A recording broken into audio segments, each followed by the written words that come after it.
Assalamualaikum warahmatullahi wabarakatuh. Salam Indonesia. Kembali lagi sama gue, Remy Herrera, dalam channel Stetes, sebuah celoteh tentang Indonesia.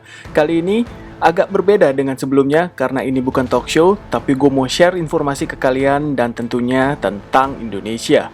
Di video ini, gue mau share tentang koruptor yang ada di Indonesia. Tapi bukan sembarang koruptor, tapi mungkin bisa dikatakan sebagai dewanya koruptor. Karena mereka belum tertangkap sampai detik ini dan bahkan ada yang kasusnya sudah berlangsung selama 28 tahun.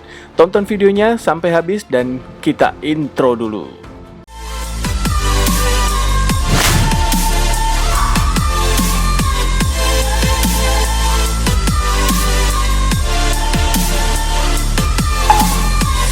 Gak usah berbasa-basi lagi, langsung aja kita bahas dewanya koruptor ini. Yang pertama ada Edi Tansil.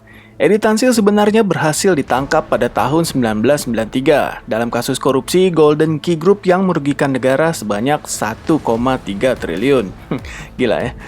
Saat di penjara, Edi Tansil sering keluar masuk penjara dengan alasan kontrol kesehatan jantung di Rumah Sakit Harapan Kita, dan biasanya dikawal ketat oleh petugas selama memeriksakan diri. Namun pada satu waktu keanehan mulai terjadi. Edi Tansil dapat keluar penjara tanpa pengawalan polisi maupun sipir. Wow.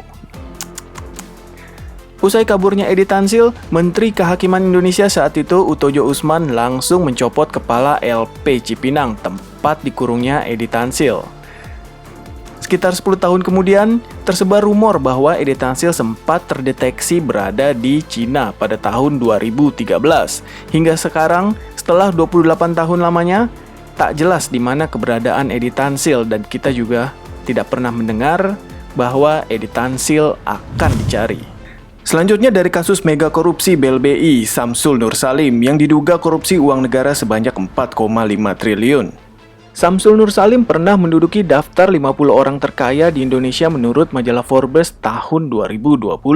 Kekayaannya ditaksir mencapai 755 juta dolar Singapura karena memiliki berbagai bisnis dari mulai real estate sampai retail pakaian. Komisi Pemberantasan Korupsi pernah memanggil Samsul Nur Salim dan istrinya Icih Nur Salim pada tahun 2019. Namun, tiada respon. Setelah 2 kali mangkir dari panggilan KPK, maka keduanya masuk dalam daftar pencarian orang atau DPO.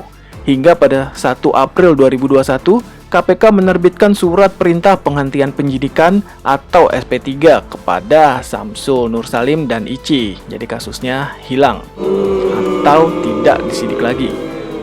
KPK beralasan SP3 diterbitkan untuk memberikan kepastian hukum, apalagi salah satu terdakwa kasus yang sama yaitu BLBI, yakni Syafruddin Tumanggung, telah dinyatakan bebas di tingkat kasasi Mahkamah Agung.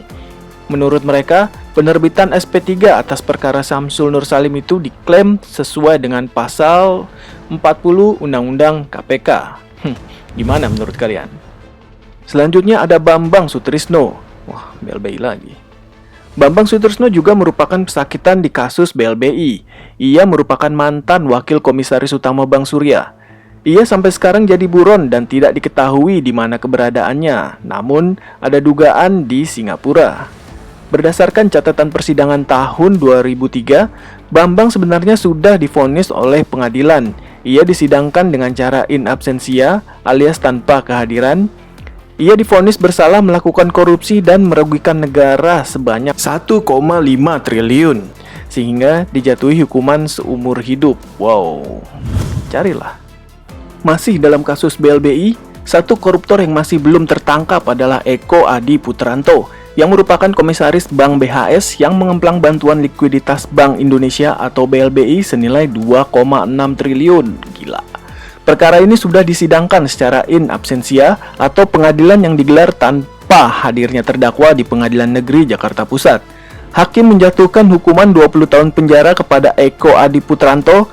Hingga kini tak tahu di mana Eko berada. Dia pernah terdeteksi di Australia dan Singapura. Masuk Eko! Selanjutnya ada Harun Masiku.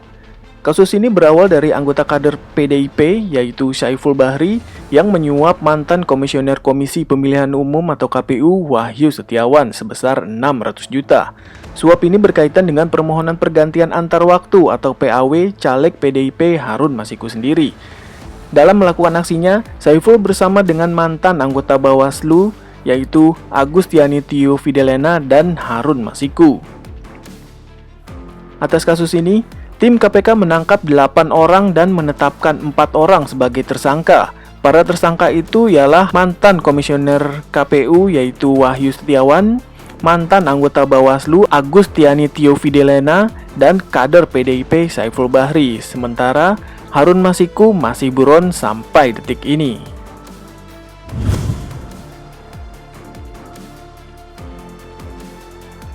Begitulah beberapa koruptor yang masih belum tertangkap. Jika masih ada koruptor yang masih belum tertangkap, silakan komen di bawah. Dan jangan lupa like dan juga subscribe channel ini agar tidak ketinggalan konten-konten informatif lainnya tentang Indonesia. Saya Remi Harira pamit, sampai ketemu di konten-konten selanjutnya. Merdeka!